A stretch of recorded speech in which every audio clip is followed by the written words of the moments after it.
Aujourd'hui, tu vas découvrir le début du conte Ali Baba et les 40 voleurs. C'est tiré du livre des contes des 1001 nuits. Tu connais peut-être déjà le conte d'Aladin ou le conte des 7 vizirs. Toujours est-il que ce conte-là, Ali Baba et les 40 voleurs, il est vraiment excellent parce qu'il nous fait voyager en Orient. Donc l'histoire se déroule en Perse, la Perse qui est devenue l'Iran. Et c'est mon coup de cœur de la semaine. Donc ce conte est assez long. Il est composé de 9 chapitres. Donc il va y avoir 3 vidéos. D'accord? Et 3 chapitres par vidéo. Donc aujourd'hui, c'est la première vidéo. Tu vas découvrir le début du conte d'Ali Baba.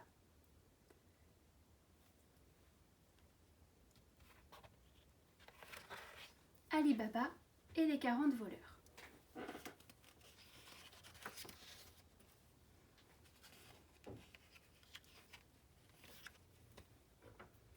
Chapitre 1. La caverne aux merveilles. Dans une ville d'Orient, dont les murailles blanches et les minarets brillaient au pied de la montagne Kaf, vivaient 2 frères. L'aîné s'appelait Qassem et le cadet Ali Baba. Leur père était un modeste tanneur. Donc, un tanneur, c'est une personne qui brunit les cuirs et qui les vend après. Or, Qassem avait épousé la fille d'un riche marchand qui était mort en lui léguant ses biens. Sur une place ombragée de platanes où un kiosque abritait une fontaine, le magasin de Qassem proposait aux clients ses parfums délicats et ses luxueuses étoffes. Donc tu découvres Qassem qui est riche, qui vit richement, et son frère, donc Ali Baba, qui a une vie plus modeste. Ali, lui aussi, avait pris femme. Pour nourrir sa famille, il coupait du bois dans la montagne, le liait en fagots, donc il les liait en faisant plusieurs morceaux de bois, et il vendait ses fagots de bois. À l'aube, quand la lumière est encore rose, on le voyait passer sous l'arche ombragée de la porte de la ville, tenant son âne au licol. « Comment ça va ce matin, Ali Baba ?» lui lançait l'un ou l'autre qui ouvrait la boutique. C'était comme on aurait dit « Comment ça va, père Ali ?» Car Baba, en arabe, veut dire brave, bonhomme, et la réputation d'Ali était d'avoir le cœur simple et droit. C'était un homme honnête. Ali répondait d'un mot gentil en poursuivant son chemin. Une fois hors les murs, il montait par les sentiers, nettoyer à la hache un coin de forêt et le mettre en bûche. Un jour qu'il s'y trouvait à travailler, il remarqua dans la vallée une ligne de poussière entre les oliviers. C'était une colonne d'hommes à cheval. Elle se présenta au pied du coteau par le sentier qu'il avait pris. « Vite, ils vont passer par ici tout à l'heure, se dit-il. De quoi ont-ils l'air ?» Donc ici, tu vois Ali Baba avec sa mule, prêt à aller couper du bois. Sauf qu'en chemin, il remarque tout un tas d'hommes et il court se cacher en haut d'un olivier pour les observer. Ces hommes sont-ils d'honnêtes voyageurs ? Sont-ils des bandits de grand chemin ? Quoi qu'il en soit, il sera bien tard pour m'en assurer quand ils seront là. Et Ali prit le parti de se cacher. Il est ici. Abrouté de ci de là, son âne, c'était un âne, pas une mule, son âne s'était éloigné et se trouvait hors de sa vue. Il se garda de le rappeler, traversa des buissons et grimpa en haut d'un cyprès bien sombre. C'était dans son idée le temps de laisser la caravane passer. Il voulait laisser tous les hommes passer pour voir à quoi ils ressemblaient. Voir si c'était des brigands ou des hommes honnêtes qui voyageaient, simplement. Mais quelle ne fut pas sa stupeur lorsque, un peu plus tard, les cavaliers arrêtèrent leur monture juste en dessous de lui. Il les observa sans broncher, sans rien dire. Des armes effilées se devinaient sous leur houmbaz, la vaste cape qui les enveloppait. Oh, une fameuse bande de brigands, sans aucun doute, conclut Ali pour lui-même. Il en compta 40 exactement, et il ne se trouvait pas trop fier à califourchon sur sa branche. Il ne fallait pas qu'il se fasse repérer. Les hommes détachaient les bissacs, donc ce sont de grands sacs, des besaces, qui pendaient au flanc des bêtes, donc qui étaient sur le côté de leurs bêtes. L'un d'eux, écartant des branchages, vint jusqu'au pied de la saillie rocheuse, qui s'élevait abrupte tout près de l'arbre d'Ali. Il y avait un trou dans le mur. À ton avis, qu'est-ce que c'est ? Sésame, ouvre-toi ! L'entendit proclamer le bûcheron.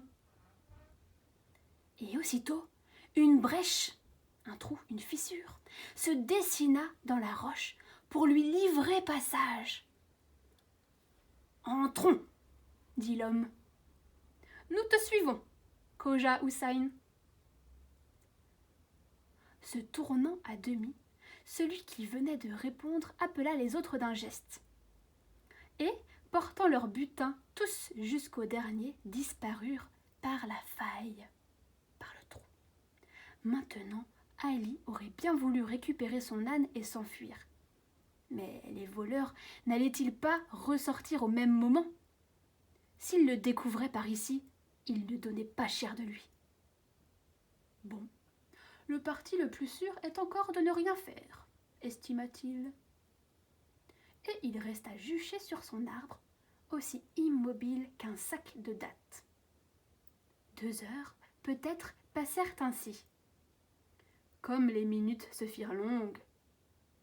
Enfin, les hommes réapparurent et chacun sauta en selle.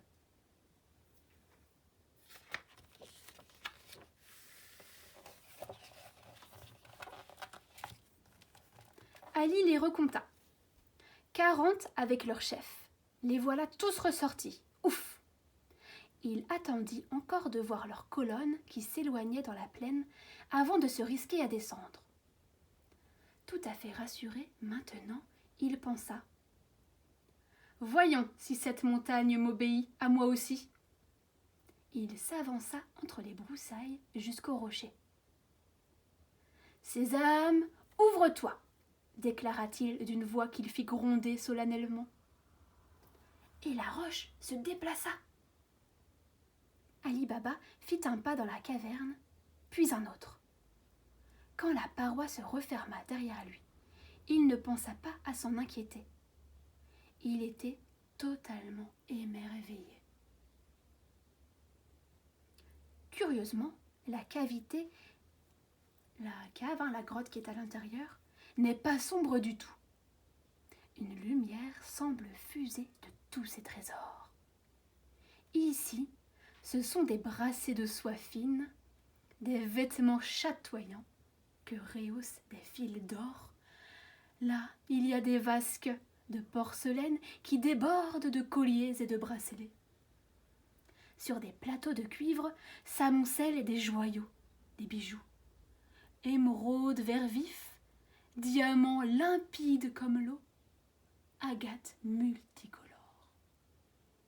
Ali foule de lourds tapis d'Inde et de Perse où il s'entrave. Donc il se prend les pieds dans le tapis. Combien de générations de voleurs a-t-il fallu pour entasser toutes ces fabuleuses richesses?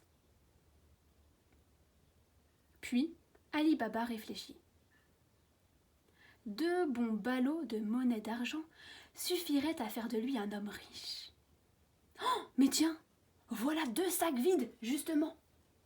Pour les remplir, il se saisit d'une poignée ici, d'une autre là, et au bout du compte, c'est comme si rien n'avait été pris. Bon, il y avait tellement de trésors que ça ne se voyait même pas.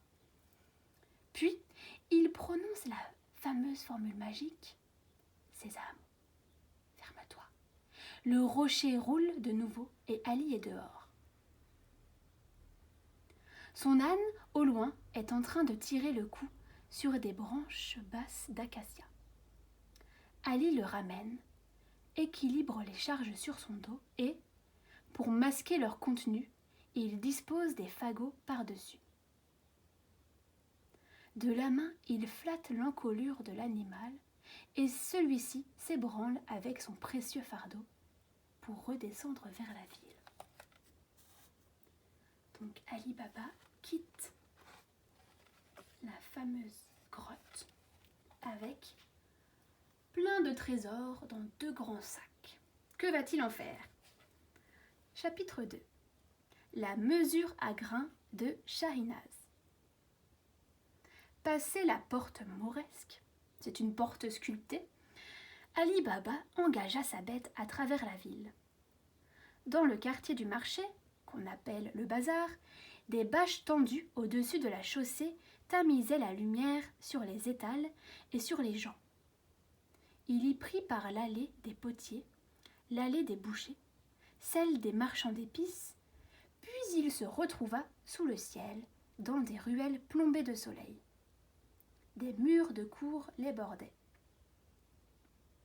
Arrivé devant un portail au-dessus duquel se déjetaient les grandes feuilles d'un figuier, il entra avec son animal. Une petite maison, peinte en blanc à mi-hauteur, fermait la courette au fond. Une femme apparut dans l'embrasure de la porte. « Tiens, te voilà de retour au milieu du jour ?» remarqua-t-elle étonnée. « Approche donc et viens voir » fit Ali sans autre commentaire. Quand il lui ouvrit un des sacs, ce qu'elle vit luire sous les branchages la fit reculer d'un pas. « Ali, d'où vient tout cet argent? L'aurais-tu volé ?»« Je ne sais pas trop quoi te dire, » répondit Ali Baba sans la regarder. « Car est-il un voleur, celui qui prend à des voleurs ?»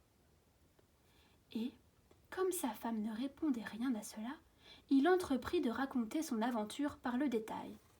« Mais je t'en prie, Fayrouz, elle s'appelle comme ça, garde bien tout cela pour toi, lui conseilla-t-il. Elle ne devait rien dire. Dans la maison, les sacs vidés sur le sol de terre battue, il s'émerveillait, et Fayrouz, sa femme, l'esprit dans ses rêves, voulut commencer à compter. « Que fais-tu » interrogea Ali Baba. « Enfin, ce n'est pas raisonnable. Quand viendras-tu à bout de tout ça ? Il y en avait tellement. » « Au moins, dit-elle dépitée, si nous avions un de ces récipients à mesurer le grain, nous pourrions nous faire une idée. Allez, je vais aller en chercher un chez ton frère, proposa-t-elle en retrouvant son enthousiasme. Pour moi, je n'en vois pas bien l'intérêt. Mais bon, puisque tu y tiens. Seulement, répéta-t-il, fais attention de ne pas trahir notre secret. Et il sortit dans la cour où il entreprit de creuser, sous l'arbre, un trou assez grand pour y enfouir son trésor. Il voulait cacher tout son trésor dans le trou qu'il allait creuser dans son jardin. Pendant ce temps, sa femme, Fayrouz, avait couru jusqu'à la demeure de Kassem. Donc Kassem, c'est le frère d'Ali Baba. C'était dans une rue de maisons hautes, au vaste jardin clos. Fayrouz franchit la porte cochère, dont les battants n'étaient refermés qu'à la nuit, et elle s'engagea sous la galerie qui faisait le tour de la cour. S'enroulant au pilier, des fleurs violettes, se mêlaient à des rosiers blancs.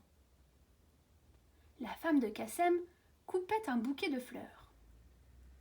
« Shahinaz, ma belle-sœur, lui demanda Fayrouz, me prêterais-tu une mesure à grains? Je te la rapporte au plus vite. » Or, Shahinaz, donc Shahinaz, c'est la femme du frère d'Ali Baba. Shahinaz était curieuse de tout, sans vergogne. Donc, ça veut dire qu'elle voulait vraiment tout savoir et elle n'avait pas honte de demander ce qu'il se passait. Comme elle était allée prendre l'instrument dans la cuisine, elle passa, d'un geste rapide, un chiffon gras sur le fond du pot. Quelques grains s'y attacheront, pensa-t-elle, et je saurai ce que Fayrouz avait à compter. De retour chez elle, Fayrouz fit son calcul, plongeant la mesure dans le tas d'argent en le déversant plus loin sur le sol. Donc elle mit tous les trésors rapportés par Ali Baba dans cette machine à grains. Mais tu te souviens que Shahinaz avait laissé du gras au fond du pot. Donc, malheureusement, il y a quelque chose, une partie du trésor qui va rester collée à la machine à grains. Puis, elle rapporta le récipient, donc la machine à grains, la machine à peser le grain, à sa belle-sœur, sans voir qu'une pièce d'or y était restée collée. Shahinaz, donc qui avait réussi son plan avait réussi, découvrit la pièce d'or et blêmit de surprise. Ce soir-là, elle crut que son mari ne reviendrait jamais, tant elle brûlait d'impatience à l'attendre. Quand elle le vit traverser le jardin, elle accourut au-devant de lui. « Qassem, mon ami !» s'exclama-t-elle aussitôt. « Tu te penses bien plus riche que ton frère, bien sûr. Mais sais-tu que cet homme, qui joue les misérables, ne compte pas son argent pièce à pièce? Non, car vois-tu, il le mesure au litre, comme du grain. » Elle lui raconta sa ruse, son piège, et lui mit la pièce de monnaie dans les mains. Alors le marchand éprouva, comme sa femme, une envie mordante de connaître quelle pouvait être la bonne chance d'Ali Baba. Un peu plus tard, il se présentait chez son frère. « Ali, tu es un homme réservé, lui dit-il, dès qu'il fut introduit dans la petite cour. Tu vis modestement et sans faire de dépenses, mais je vois que tu n'es pas à un peu d'argent près. » Ali Baba leva le sourcil sans s'alarmer davantage. « Sois plus clair, Qassem. Je te vois ici pour la première fois depuis bien longtemps. Qu'est-ce qui me vaut l'honneur de ta visite? Et de quoi veux-tu me parler? » « De ceci, qui est resté pris sous la mesure que Fayrouz nous a empruntée. » Donc là, il montre la pièce qui était restée dans la mesure à grains. Qassem, le frère d'Ali Baba, montrait la pièce sous son nez et Ali Baba ne se donna même pas la peine de faire l'étonné. « Allons, dit-il, entre mon frère, car il m'est arrivé une aventure extraordinaire que je vais te raconter. » À nouveau, comme à Fayrouz, sa femme, il fit le récit de toute l'affaire. Quand il eut fini, l'âme jalouse de Qassem était submergée d'envie. Il voulait avoir le même trésor. « Maintenant, Ali, prononça-t-il les lèvres serrées, je veux que tu m'expliques où l'on trouve ce rocher. Sans quoi, je te le dis, je te dénoncerai au juge pour avoir dérobé cet argent. » Ali Baba n'était guère impressionné par de telles menaces, mais sa bonté, cette fois encore, prit le dessus. Il raconta tout ce que l'autre voulait savoir.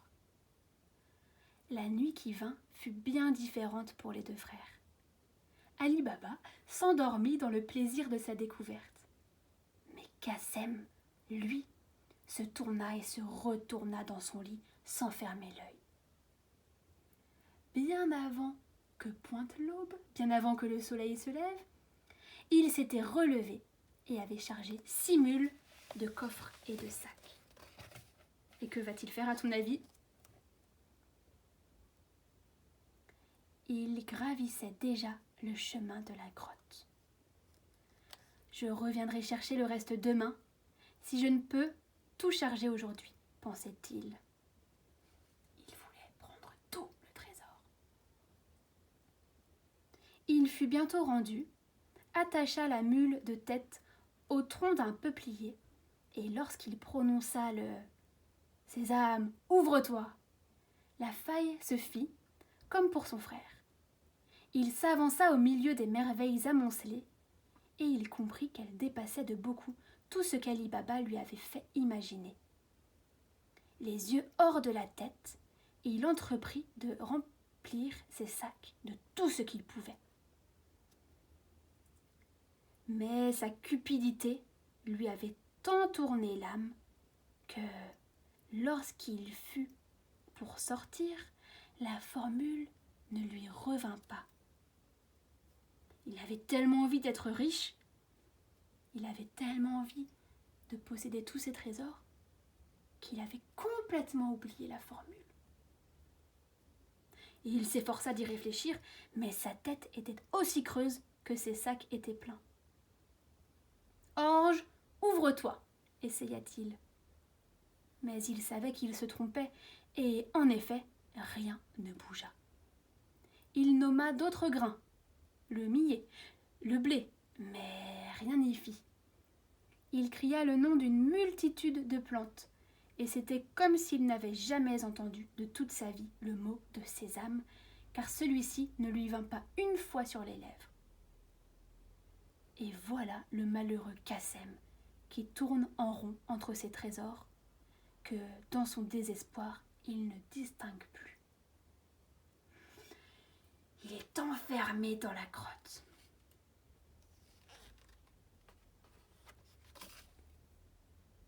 Chapitre 3.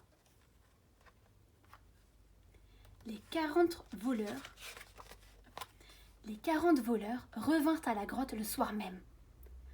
Les mules de Qassem, qui attendaient là depuis le matin, braillèrent de faim en les voyant, et elles tiraient sur les longes qui les tenaient les unes aux autres. Devant ce spectacle insolite, les hommes glissèrent des selles en un clin d'œil. Rapidement, ils s'avancèrent dans la broussaille. Ils étaient sur le qui-vive. Ils étaient sur leur garde. Et quand...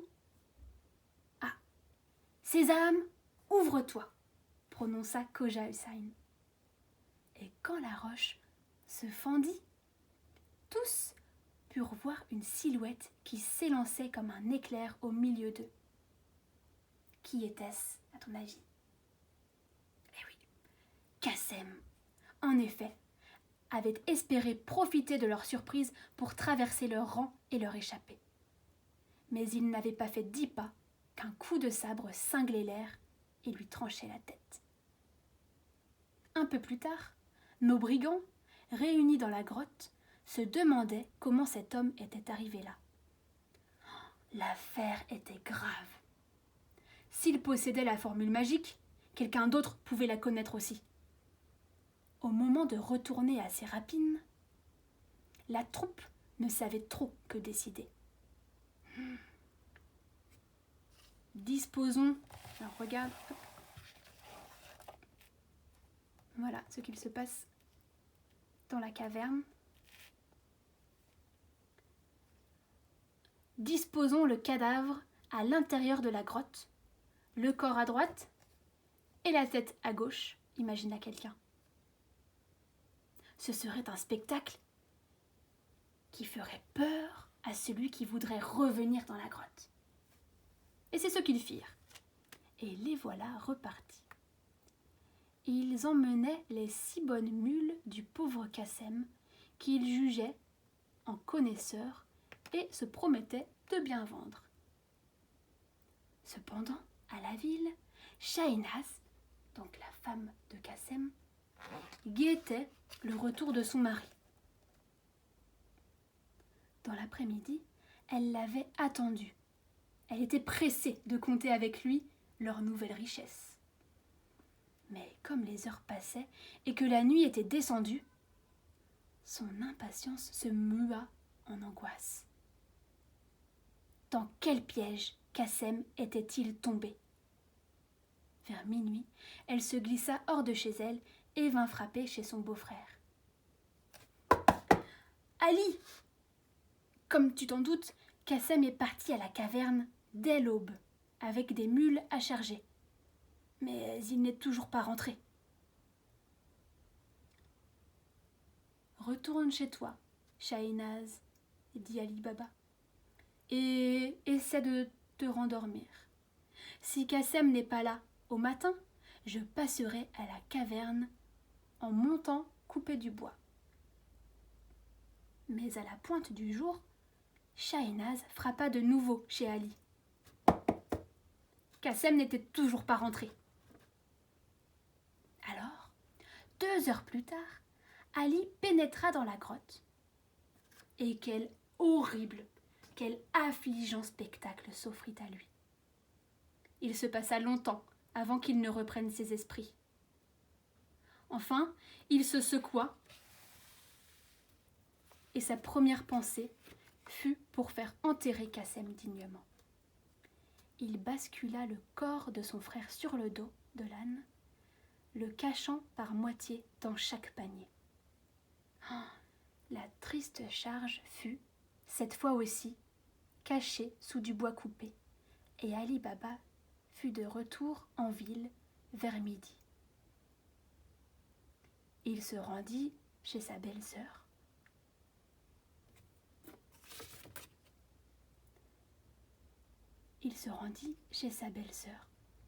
Où il rencontra la jeune esclave Morjane dans la cour.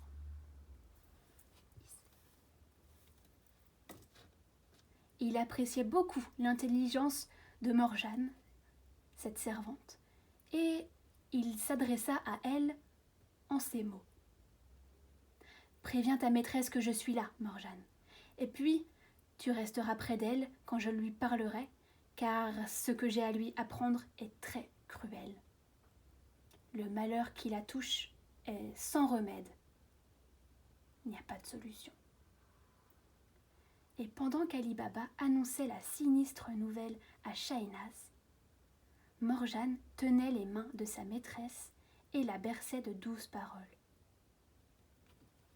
Là tu vois Ali Baba qui annonce la mort de Kassem à Shahinaz, sa femme, et il y a Morjane, la servante qui est très intelligente, tu le découvriras par la suite, qui essaie de consoler Shahinaz. Avant de quitter la maison, Ali Baba prit encore la jeune fille à part. « Maintenant, tu sais comment ton maître a perdu la vie, Morjane. Et tu vois que pour son honneur, et notre sécurité aussi, nous devons garder secrète l'existence de la caverne. Il faut que chacun croie que Kassem est mort dans son lit. Fais ce qu'il faut pour cela. J'ai toute confiance en toi. » Aussi, Ali Baba était à peine parti que la jeune fille, ayant roulé un châle autour de sa tête, quittait la maison. Elle se rendait chez Douban, l'apothicaire, le pharmacien. Dans la boutique du pharmacien, devant les amis et les clients qui se trouvent là, Morjane réclame un médicament qu'on fait prendre aux gens atteints d'une grande faiblesse, d'une maladie. « Dis donc, c'est un produit bien puissant que tu viens chercher, » observe Douban, tout en mélangeant ses essences. « Qui donc est si malade chez toi ? » « Kassem, notre maître, » fait-elle d'un ton ennuyé. Depuis hier, il ne s'est pas levé. Il se tait, ne mange rien, et personne ne sait ce qu'il a. Le lendemain, au matin, Morjane est revenue chez l'apothicaire Douban. Elle montre un visage creusé par la fatigue et elle commande la même potion, le même médicament. « Ton maître va mieux ?» dit l'apothicaire. « Non, il n'en a pas l'air, » répond la jeune fille. Et elle garde la tête basse pendant qu'il prépare le produit. Le lendemain encore, Morjane revient et des larmes luisent au fond de ses yeux. « Faites, je vous prie, votre préparation aussi concentrée que possible, car à chaque heure qui passe, notre maître est plus mal. Nous craignons tous le pire. » Pendant ces 3 jours, chacun, dans le quartier, a pu voir Ali Baba ou Fayrouz se rendre 20 fois, l'âme en peine, triste, à la maison de Kassem. Et le 3e soir, les voisins ne s'étonnent pas quand ils entendent les plaintes et les pleurs qui montent de la demeure du marchand. Tous ont compris qu'un grand malheur est arrivé. Une maladie impitoyable a emporté le maître de maison. Donc tu as compris le stratagème de Morjane. En fait, une fois qu'elle a découvert que son maître était mort, une fois que Kassem était mort, elle a fait semblant d'aller 3 fois chez l'apothicaire, chez le pharmacien, pour dire que son maître allait de plus en plus mal, pour que tout le voisinage entende que son maître était de plus en plus mal. Et voilà, au bout du 3e jour, les voisins découvrent que Kassem est mort. Et ils imaginent que Kassem est mort à cause d'une maladie. Ils n'imaginent pas du tout que Kassem a été tué par quelqu'un, ou par une bande de 40 voleurs. Donc c'est la fin du 3e chapitre. À ton avis, que va-t-il se passer ensuite? Est-ce que les 40 voleurs vont encore revenir? Est-ce qu'ils vont vouloir trouver qui était la personne coincée dans la caverne? Est-ce qu'ils vont vouloir trouver comment il a connu cette formule magique? Est-ce que Ali Baba, lui, va être tenté de retourner dans la caverne pour voler d'autres trésors? Est-ce que sa femme va être tentée, elle aussi, d'y aller dans cette fameuse caverne? Est-ce que tout le monde, est-ce que toutes les personnes au courant de ce lourd secret vont réussir à le garder? Eh bien, tu sauras la suite de l'histoire lors de la prochaine vidéo.